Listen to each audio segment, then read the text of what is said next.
नमस्कार दोस्तों, the fact time में आपका स्वागत है। डेरा सच्चा सौदा व सेंट डॉक्टर गुरमीत राम रहीम सिंह चिंसा के बारे में लगातार आपको रियल फैक्ट दिखाने की कोशिश कर रहे हैं। हमारे साथ प्रियंका जी हैं जो एक्स स्टूडेंट हैं डेरा सच्चा सौदा के स्कूल कॉलेज के और अभी वेल एजुकेटेड हैं, एज ए टीचर ये वर्क कर रही हैं।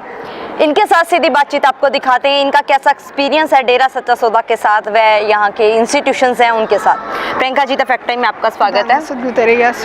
प्रियंका जी, क्या क्वालिफिकेशन है आपकी? मैंने MCA कर रखी है और डेरा स्कूल से यहाँ से की है, कॉलेज से, इंस्टीट्यूट से, और अपना बचपन से यहीं से मैंने स्टार्टिंग से किया, अपनी स्कूलिंग भी, ग्रेजुएट भी एंड मास्टर्स भी। मैम, आप बचपन से यहाँ पर एजुकेशन भी ले रहे हो, आपके स्कूल कॉलेज का इन्वायरमेंट कैसा है? स्कूल जो हम इन्वायरमेंट की बात करें तो बाहर के कॉलेजेस या स्कूल से तो बहुत यहाँ से अच्छा है। जैसे बाहर के हम कॉलेजेस में देखते हैं बच्चे लाइन से ही हट जाते हैं, कोई ड्रिंक करने लग गया, कोई नशों में लग गया, तो वो चीज़ें यहाँ देखो बिल्कुल भी नहीं है। अगर उनको मुझ पे ही नहीं विश्वास होता तो खुद आके देख लें कि यहाँ क्या रियल चीज़ है, उन्हें खुद ही पता चल जाएगा। गर्ल्स की सेफ्टी कैसी रहती है मैम यहाँ पर? गर्ल्स की सेफ्टी अगर बाहर के पॉइंट ऑफ व्यू से देखें तो बहुत अच्छी है, और ना ही गर्ल्स पे कोई बर्डन या प्रेशर डाला जाता है कि हाँ कि आपको ये फॉलो ही करना है। कई बार के लोग कहते हैं कि यहाँ के लोग कंपेल करते हैं कि आपको डेरा सच्चा सौदा से जुड़ना ही पड़ेगा, तो मैं आज ये चीज़ कहूँ तो ऐसा कुछ भी नहीं है। अपनी मर्जी है, आप चाहे यहाँ आके पहले देख लो, अपनी मर्जी है। इंसान चाहे अपनी मर्जी से ही, खुद मुख्तियारी से ही हर किसी को ज्वाइन करता है, कोई किसी पे धक्का नहीं करता। तो मैं तो ये कहूँगी कि आप भी आके देखो, आपको भी पता चल जाएगा कि हम ऐसे ही जुड़े हुए हैं कि हमें भी किसी ने धक्के से जोड़ा हुआ है। मैम, आप एजुकेटेड हो, आप क्यों जुड़े हो? मतलब आज भी आप आस्था रख रहे हो, 2017 के बाद भी आप आ रहे हो। कई सोचते हैं कि हम शायद अपने माँ बाप की वजह से ही कंटिन्यू कर रहे हैं, तो ऐसी चीज़ तो है नहीं। आजकल का यूथ खुद ही इतना इंटेलिजेंट है कि उसको किसी को कहने की ज़रूरत नहीं है।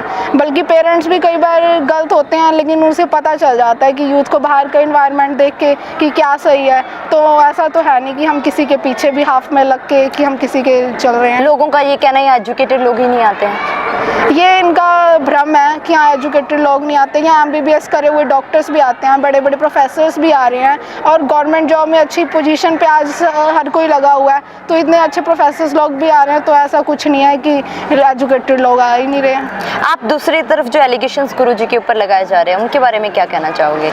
एलिगेशंस देखो, आजकल जिस तरह का इन्वायरमेंट है ना, वो लोग TV पे देख के, मीडिया को देख के वो ऐसा सोचते हैं। बल्कि मैं तो खुद उनको कहूँगी कि एक तरफ तो तुम ये कह रहे हो कि हम एजुकेटेड हैं, और फिर आप TV को देख के, उनकी न्यूज़ देख के और आप ये कर रहे हैं, आप बिलीव कि हाँ भी डेरा में ऐसा कुछ है।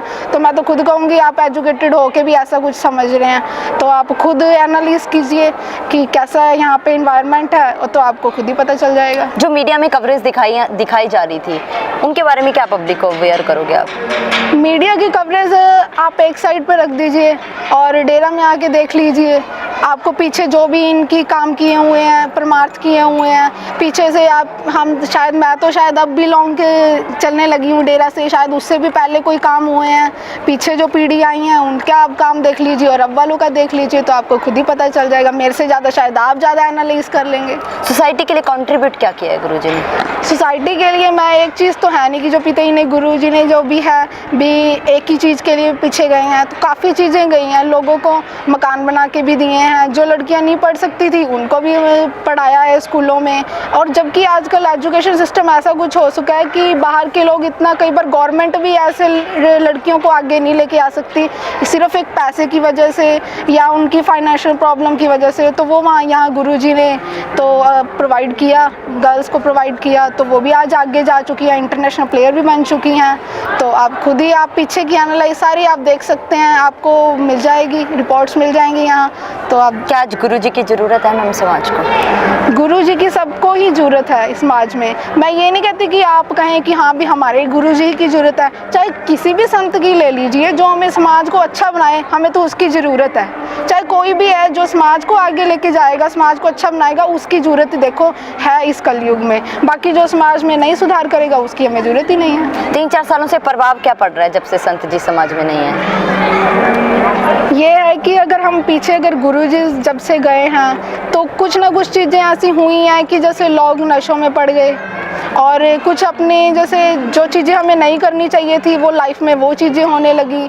और इसलिए मैं तो ये कहूँगी कि गुरुजी के जो वचनों को फॉलो कर ले तो हो सकता है कि वो भी लाइफ में अच्छी अपनी पोजीशन पे चला जाएगा।